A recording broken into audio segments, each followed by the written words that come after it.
The art of a peaceful life. The secret to a peaceful life, a fulfilling and virtuous existence, is actually quite simple. It can be summed up in one sentence. Spiritually, it's about letting go.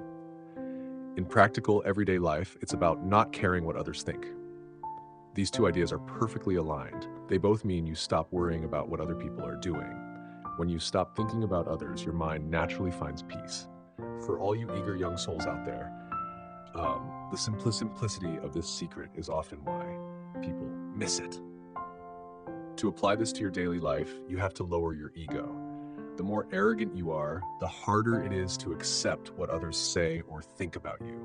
This inability to accept leads to a constant stream of negative thoughts, which impacts your focus and productivity. It's like, man, this guy is full of hot air. Or he's calling me full of hot air. He's trying to ruin my reputation and I can't even talk back. Every event in life is just a test for your internal reaction. If you spend your whole life trying to get others to like you, you will never find a moment of peace. There will always be people who love you and there will always be people who hate you. Some say my videos make them feel better, while others say listening to me makes them sick. What you think is your reality, and I don't really care. I'd rather spend my time making money and enjoying this beautiful life than getting tangled up in the nonsense of people with bad intentions. I have a family to take care of, not a public reputation to build. A new year is coming. I hope all good things will stay and all bad things will pass. If they don't, then I guess you're stuck with them. The year of the dragon is here. Whether it's a golden dragon, a red dragon, or a green one, don't turn them into a joke. It's New Year's Eve, so I wish everyone a prosperous and successful new year. How to raise good kids. How do I raise my children the right way? Is a question many people message me about. The specifics vary, but it's usually, my kids are lazy, they don't do chores, they play too many games, and they hang out with bad friends. In short, they feel their kids are lazy, useless, have no future, and bring shame to the family. So how do I fix this? This is a real problem that can weigh you down. To all you eager young souls out there, I worry that your kids are getting caught up in the bad habits that are so common these days. But before you try to protect your kids, you need to protect yourself first. At the very least, you have to be a good role model. A good role model basically means you're not a bad influence. What does that mean? Eat well, exercise, read, study, and do healthy things. Look to the land to take care of the crops, and look to your children to take care of yourself. Basically, if your kids say, "You're no better than me, so why should I listen to you?" you need to take a hard look at yourself. If parents aren't good role models, it's hard for their children to grow up to be decent people. If your own studies are stuck, your career isn't progressing, your income is unstable, you prefer drinking with friends over being with family, or you prefer scrolling through your phone over reading a book, your kids won't respect what you say. You have to start by reviewing your own behavior. I recently made a video about self-reflection. Don't just find excuses to blame your kids, like they're lazy, they like to party, they hang out with bad people. Even if that's true, where did it start? You have to be smart enough to recognize the root cause. Many factors contribute to a child's bad behavior: family circumstances, parental values and lifestyle, and the social environment the child lives in. The more positive influences they have, the higher the chance they'll become a good person. You have to minimize negative influences as much as possible.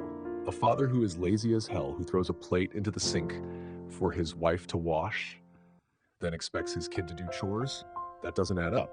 A mother who loves to gossip with her neighbors and then tells her kids not to hang out with bad friends, that doesn't add up either. Everyone looks for a hero, an ideal role model to follow. This is the problem. Who is your child's hero? Are you capable of being their hero? Do you share your life and wisdom with them like social media influencers do? I bet you don't. Do you talk to them about their worries and thoughts like those influencers who have been to jail and come back? Probably not. Because you don't, they'll latch onto what they hear and see, and unconsciously they'll want to become people like that. And right now, bad media is doing a great job of painting those fake heroes. A gangster who's been in and out of jail gives some shallow advice, and kids call him master. People get together and fight. They call it loyalty. Street racing and stunts, they call it youthful passion. Kids don't have good role models because they don't see them at home or in the community. They only see and try to imitate the fake heroes on social media. A fake hero can be a stranger online, a teacher at school, a shady neighbor, or even ourselves. Social media influencers brag about their achievements and say nonsense. Teachers prioritize tutoring over regular classes. Neighbors hit their kids, and dads are drunk all the time. Kids just listen to what adults say with one ear and out the other.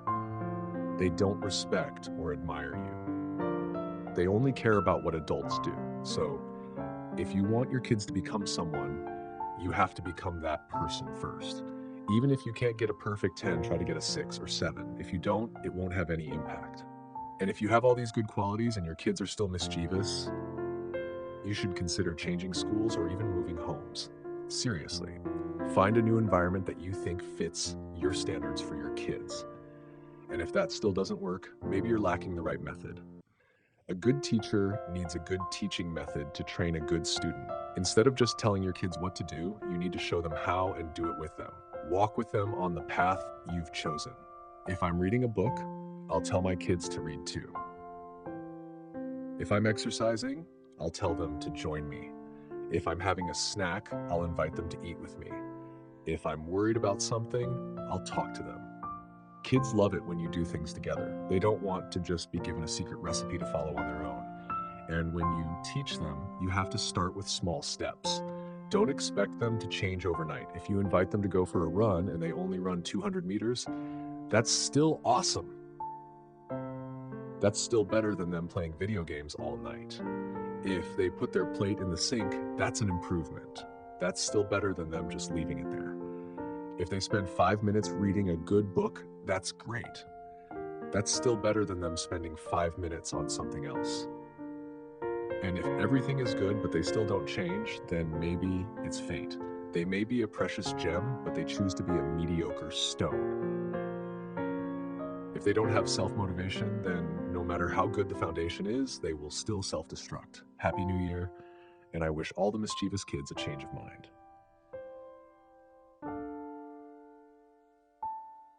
The journey of personal growth. When I first started lifting weights, I was so cocky about my strength that I started with 40 kilograms right away. I ended up injuring my shoulder, and the pain still haunts me to this day. That's one of the reasons I continue to run and don't lift weights anymore. My strength is no longer what it used to be. To train your body, you have to invest time and gradually increase the weight so your body can adapt. But at that time, I was so foolish. I just wanted to have the body of a professional bodybuilder in a few weeks. It was a failure from the start. For all you eager young souls, in the beginning, we grow very quickly. You can see this clearly in life. A 3-year-old learns much faster than a 30-year-old. A 3-year-old can learn 2, 3, or even 4 languages at once, but an adult like me would be overwhelmed or forget everything. But even that child will eventually reach a limit. I don't know if any of you have ever played Swordsman Online. It can take a week to go from a new player with a white name on the list fighting weak monsters to a certain stage in the game. If you play a lot, it only takes a week. If you're lazy or don't have time, it can take a month. But from there, it might take another month to level up, and after that, it can take a few days just to level up once. You can't expect to become a master overnight. It takes a lot of time to accumulate experience and knowledge. If you're obsessed with a rare item in a game, you can't just wake up tomorrow and suddenly not care about it anymore. Your mind has accumulated too much karma, both good and bad. If you want to get rid of karma, it's just like lifting weights or playing video games. You have to take it slow. If you're driving at high speed and want to stop, you have to take your time to brake safely. If you just slam on the brakes, you'll get into an accident and end up in the hospital. If you are a very greedy person and someone tells you to give up greed, you will be annoyed because your mind is weak. Just like me back then, I loved eating meat. The doctor told me that my uric acid levels were too high and I shouldn't eat too much meat. If he had told me to stop eating meat entirely, would I have been able to? No. My mind would have immediately rejected it. I would have eaten less to satisfy my cravings and been annoyed when I saw others eating meat. But a few months later, I accepted that I had to eat less meat if I wanted to protect my joints. Greed is the same. If an extremely greedy person hears about the impermanence of all things, they won't accept it. They will find a way to argue or they will ignore it. I have so much money, so many hobbies, so much love, and you're telling me I'll turn into dust? So all my hard work was for nothing? There is a man in his 60s near my house who is mentally unstable. He wanders the streets mumbling, "Pay me back, pay me back." He used to be very rich with a successful business, but he went bankrupt after the pandemic. When he was affected by impermanence, he went crazy. He tried to end his life but failed, and now he is who he is. A weak mind that falls into impermanence is easily destroyed. Many people hear someone say something, then go buy a bunch of spiritual books and try to awaken or enlighten themselves. They can fall into a state of confusion, even insanity. Life is a dream. All things are just an illusion. They get caught up in these ideas and their daily lives are turned upside down. This has happened to so many people. You have to take it slow. It takes many years to master lifting weights. With proper practice, a good program, and a coach to guide you. You also need to be very disciplined. Getting to know your own mind and spirit is even harder. There is no set timeline for everyone, and you have to be mindful in every moment. If you try to force it, you will fail. To develop your mind, you need to understand it and have a clear program for its development.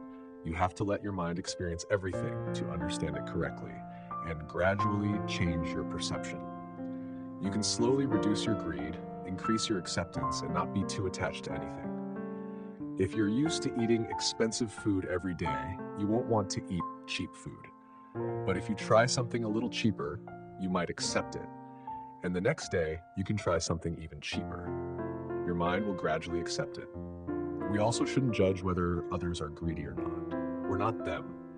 And we also have our own desires, don't we? We're no better than them.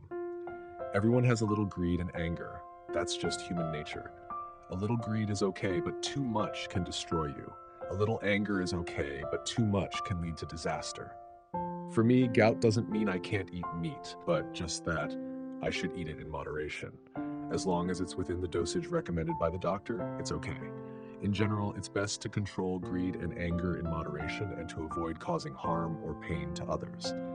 That's just karma. If you don't want to eat a bad fruit, don't plant a bitter seed. I don't have many hobbies, and some of them are considered unhealthy. But if I give them up, I won't have any hobbies left. So what's the point of living? Whether you are enlightened or not, you still have to live and be a normal person. An enlightened person is just less greedy and angry than others, and they find more peace and less suffering. That's all. And once again, take it slow. Let go slowly. Haste makes waste is an eternal truth. If you have time, start a group to practice meditation and spirituality together, but don't join a boot camp. Instant noodles are not good for the body, and instant spirituality is not good for the spirit. Remember that.